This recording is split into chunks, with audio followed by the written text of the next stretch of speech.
Bonjour à tous et bienvenue sur Fidé TV pour une émission d'apologétique chrétienne. N'oubliez pas de vous abonner à notre chaîne, à nous suivre sur les réseaux sociaux ou à nous soutenir sur notre page GoFundMe. A très vite. Parmi les points d'opposition majeurs entre catholicisme et islam, les questions relatives à la source de la révélation, à l'incarnation et à la divinité de notre Seigneur Jésus-Christ figurent en bonne place. Tandis que la Sainte Bible affirme et illustre nettement l'incarnation et la divinité du Messie, le Coran rejette expressément cette évidence, ce qui, du point de vue musulman, mène à deux conclusions. Première conclusion, l'évangile des chrétiens n'est pas parfaitement préservé, et les chrétiens doivent donc être tenus comme étant des associateurs puisqu'ils considèrent que Jésus-Christ est Dieu incarné, chose inconcevable dans la conception islamique du monothéisme, doctrine qu'on appelle également le tawhid. Il est possible, certes, de réfuter ces deux affirmations islamiques par différentes propositions catholiques. Cependant, avant d'y arriver, il nous semble opportun d'aborder un axe de réfutation aussi bien théologique que métaphysique, à savoir la question de la croyance islamique selon laquelle le Coran serait incréé. A fortiori, d'un point de vue catholique, cette doctrine, aujourd'hui tenue pour certaines par l'ensemble des écoles du monde sunnite, a de quoi surprendre. En effet, les musulmans trouvent invraisemblable l'idée de l'incarnation de Jésus-Christ, vrai Dieu, vrai homme, mais de leur côté, ils n'ont pas de difficulté à croire que le Coran serait lui, en quelque sorte, la parole incarnée de Dieu, comme lui, éternel, résidant en son essence, présente aussi bien dans les cieux que sur terre. Cependant, cette croyance pose d'énormes problèmes métaphysiques, comme nous allons le voir. Cette introduction étant faite, poursuivons d'abord avec quelques rappels historiques. La question de la nature créée ou incréée du Coran a agité diverses disputes entre divers courants de l'islam dès les premiers siècles de cette religion. Au IXe siècle, le calife Abdallah al-Mamoun adopte la doctrine du mutazilisme. En clair, les partisans de cette doctrine ne croient pas que Dieu ait délivré aux hommes un livre ayant l'attribut d'éternité comme lui. Un Coran incréé, selon eux, contredirait le dogme de l'unicité divine qui est au centre de l'islam.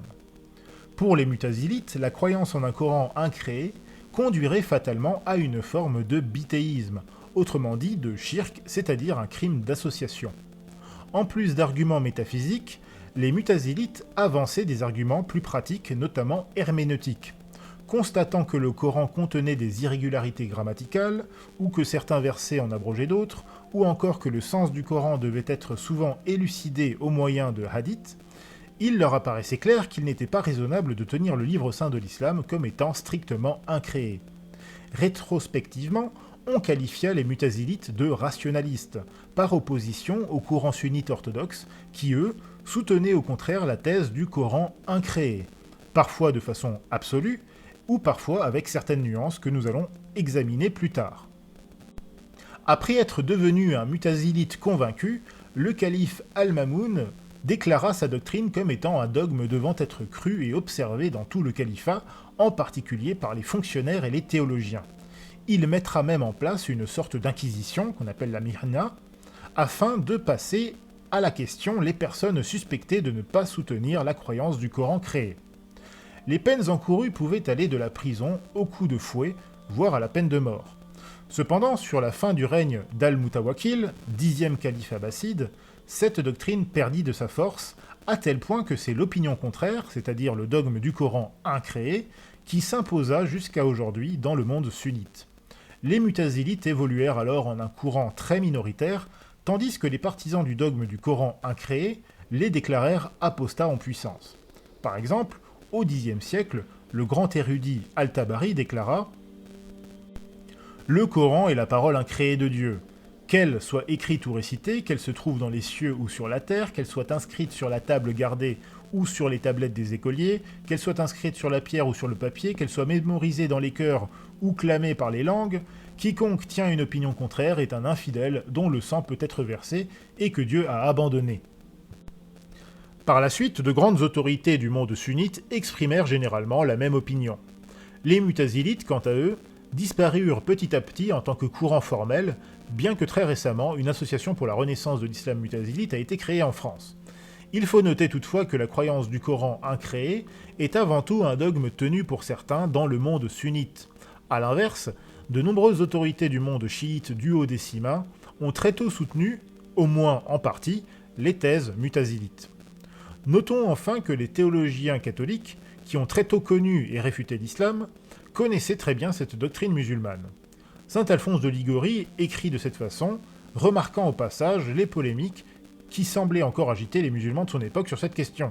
Les musulmans disent que le Coran n'a été composé ni par Mohammed, ni par d'autres personnes, mais seulement par Dieu qui l'a donné à Mohammed. Ils ne débitent que des rêveries ineptes, en parlant de la manière, du temps où le Coran a été donné. Il y en a qui prétendent que le Coran a toujours été depuis l'éternité devant le trône de Dieu sur une table où l'on voyait écrit le passé, le présent et l'avenir. Fin de citation. Il est clair que la croyance en un Coran incréé, entendu comme parole de Dieu, pose de nombreux problèmes pour la cohérence de la foi musulmane et surtout de la compréhension qu'ont les musulmans de l'unicité de Dieu. D'un point de vue métaphysique, il semble périlleux de croire en un Coran incréé puisque si tel était le cas, on devrait nécessairement conclure que le Coran est également éternel. Or, qu'est-ce qui peut exister en dehors du monde créé, sinon Dieu lui-même ? Qu'est-ce qui peut être éternel, sinon Dieu lui-même ?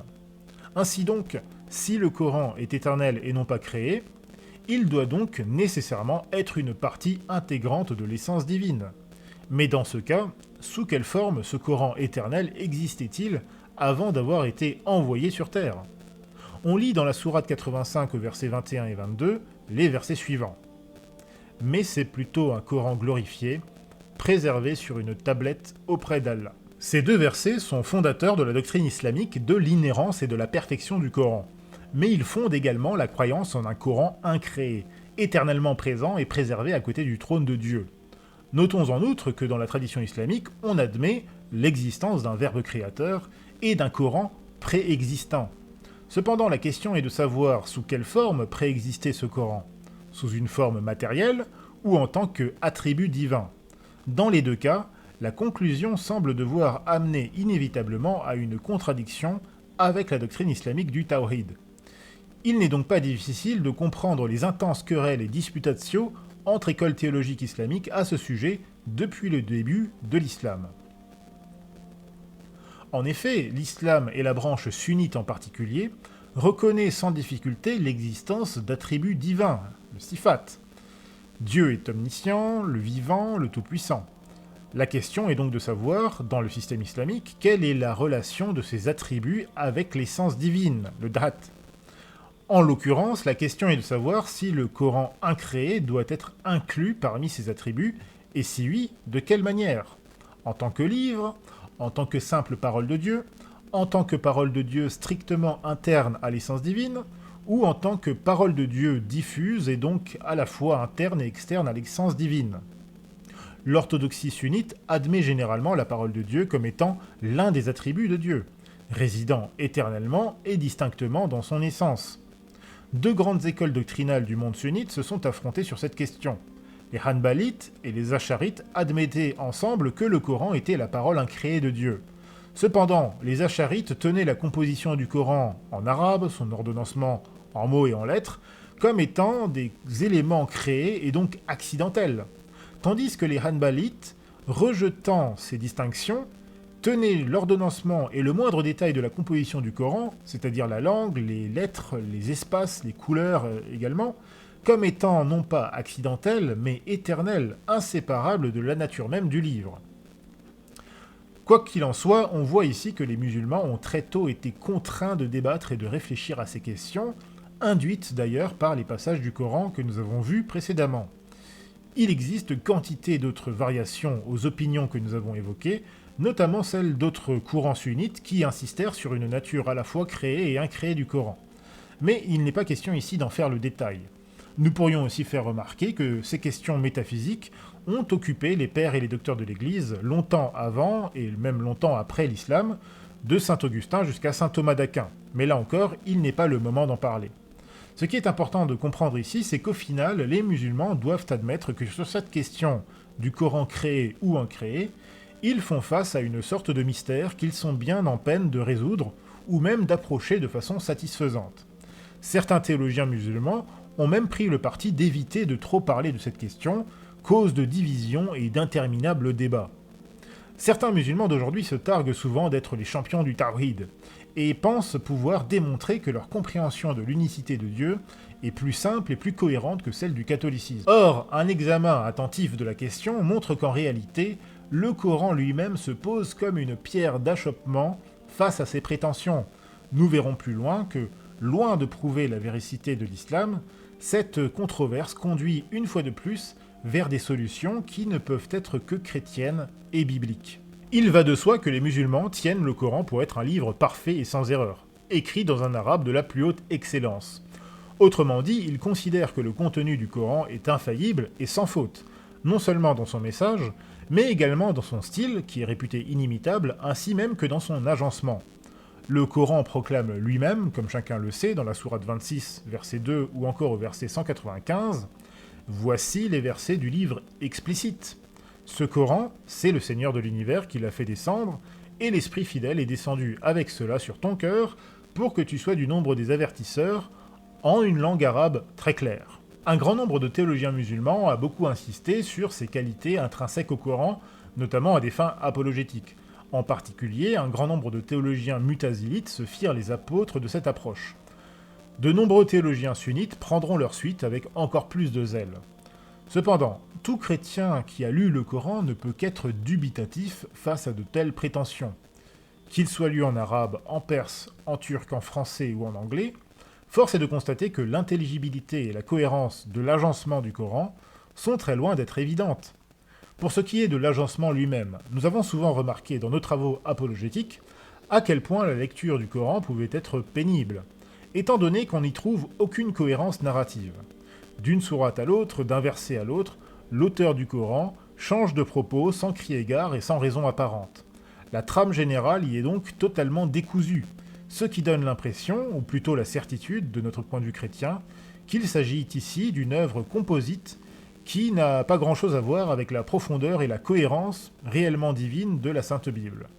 Ce qui faisait d'ailleurs dire à saint Alphonse de Liguori en son temps que, je cite, « Ce livre, le Coran, est rempli d'un fatras confus de fables, de préceptes et de dogmes absurdes. » En fait de clarté, c'est donc bien plutôt la confusion qui frappe souvent le lecteur objectif du Coran, notamment le chrétien, mais en laissant de côté notre a priori catholique. Il faut admettre objectivement que la construction et l'agencement même du récit coranique exigent par sa nature même une source exégétique externe. C'est précisément pourquoi presque toutes les écoles de l'islam sunnite ou chiite ont recours à la sira et au recueil de hadiths de Mohammed et de ses premiers disciples, sans quoi il serait proprement impossible de discerner et de comprendre le sens général ou même particulier du Coran, puisque, en bien des endroits, on ne saurait ni de qui on parle, ni en quel lieu ou en quelle époque ou en quel contexte on se situe. En ce qui concerne le style du Coran, il y aurait là aussi de nombreuses objections à faire, du moins quant à sa qualité réputée parfaite. L'érudit iranien Ali Dashti affirmait ainsi que le Coran contient un nombre considérable de phrases incomplètes, peu intelligibles sans l'aide de commentaires, de mots étrangers, de mots arabes inhabituels, de mots utilisés hors de leur sens normal, d'adjectifs et de verbes infléchis de façon incohérente par rapport au genre ou au nombre, de pronoms appliqués de façon illogique et grammaticalement incorrecte. Cependant, la source seconde de la révélation islamique, ou plutôt de la tradition islamique, c'est-à-dire la sira et les hadiths, est elle aussi percluse d'embûches pour les musulmans eux-mêmes, et en tout cas pour nous, de notre point de vue chrétien, de preuves supplémentaires. Comme nous l'avons évoqué précédemment, les mutazilites adhéraient à la doctrine du Coran créé, notamment parce qu'ils considéraient que les abrogations de versets par d'autres versets à l'intérieur même du Coran démontraient bien qu'on ne pouvait pas sérieusement tenir le Coran comme étant coéternel à Dieu. Pour preuve, ils évoquaient notamment le verset de la sourate 2, le verset 106, où nous lisons que si nous abrogeons un verset quelconque ou que nous le faisons oublier, nous en apportons un meilleur ou un semblable. Ne sais-tu pas qu'Allah est omnipotent ? Les contradicteurs des mutazilites, c'est-à-dire les orthodoxes sunnites, pensaient résoudre le dilemme des abrogations en soutenant une position de plus en plus déterministe ou prédestinarianiste, ce qu'on appelle également le fatalisme. D'autres affirmèrent que les abrogations de versets n'étaient que des phénomènes accidentels et non pas essentiels, un peu comme nous autres chrétiens pouvons considérer les évolutions entre la loi du temps des patriarches, la loi du temps de Moïse et la loi évangélique.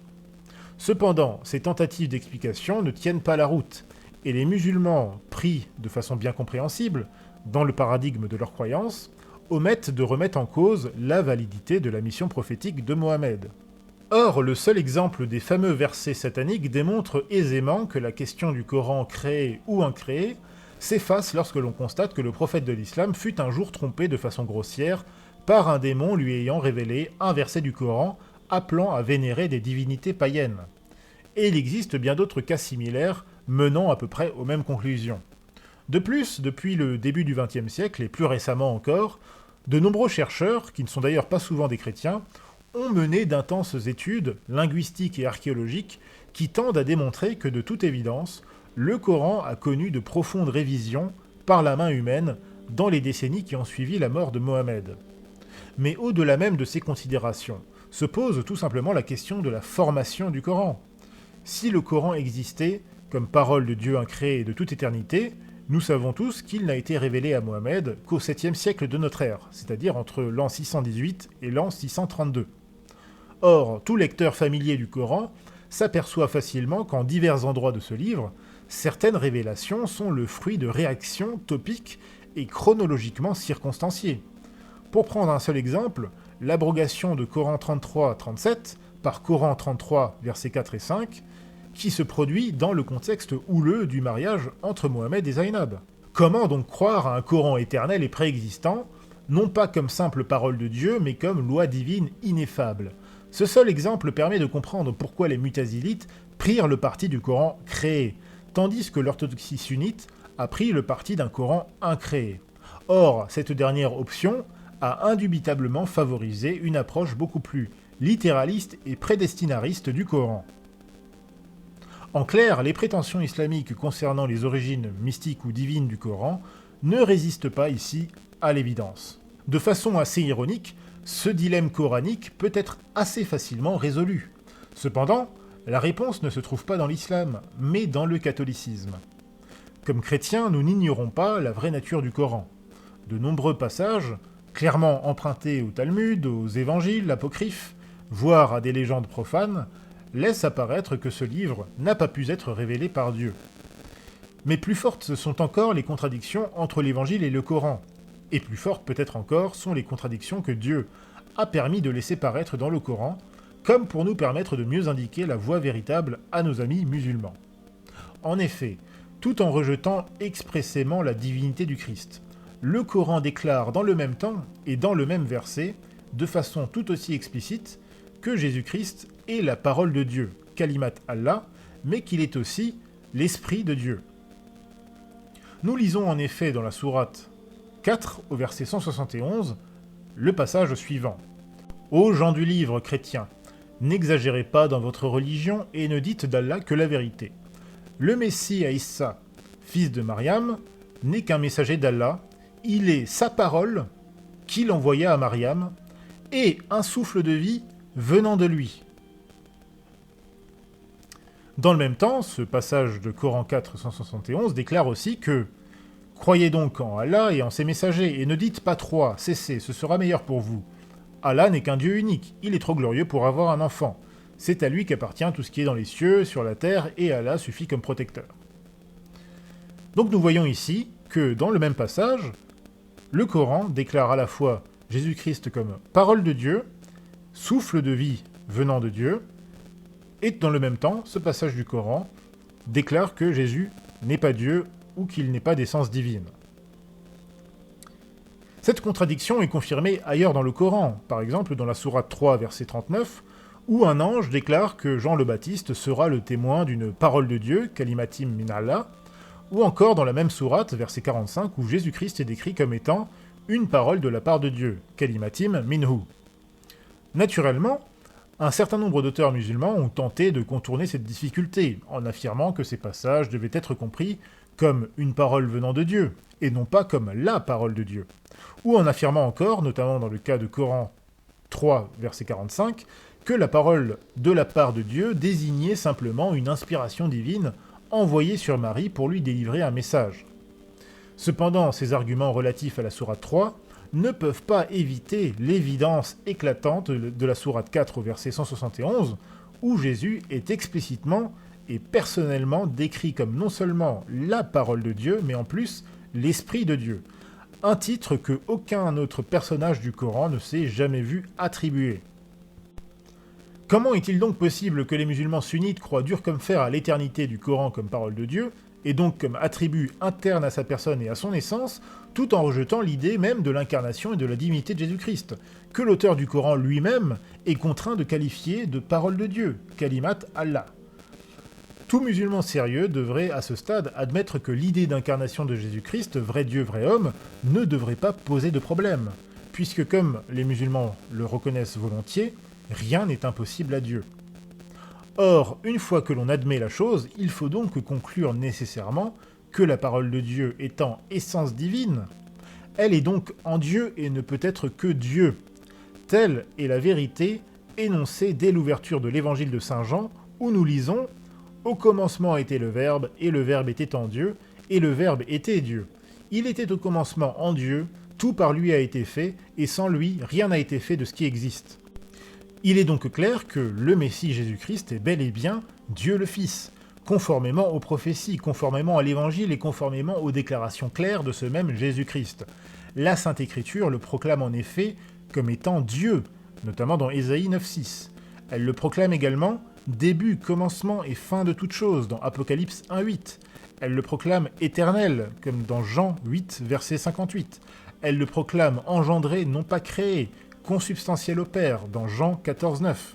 Elle le proclame parole de Dieu, dans Apocalypse 19.13. Et enfin, elle le proclame également celui par qui tout a été créé, dans Jean 1.3. Assurément, le mystère de l'incarnation est un très grand mystère. Mais il nous semble que les musulmans n'auraient pas de mal à l'accepter si le Coran, en plus de tout ce que nous avons vu, ne niait pas explicitement et également le mystère de la passion du Christ, lequel est justement indissociable du mystère de l'incarnation. On résout ici alors le dilemme ainsi que le contentieux majeur entre islam et catholicisme.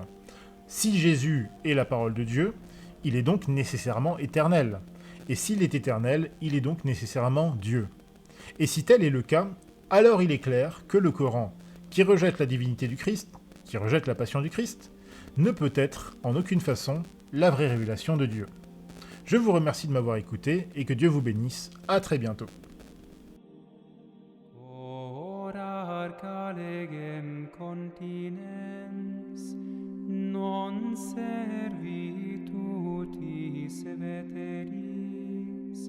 Ser gratiae, ser venie, ser et misericordiae. Cor sanctuarium novi, in temeratum federis, templum vetustos antius, velum quesis utilius.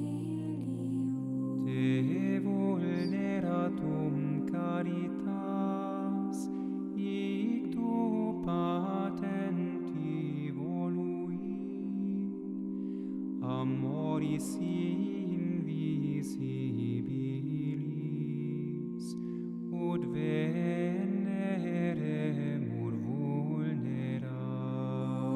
Sub amoris symbolo, passus cruent et mystica, utrumque sacrificium, Christus sacerdos obtuli. Quis non amantem reramer, quis non reremtus dirigat, et caritas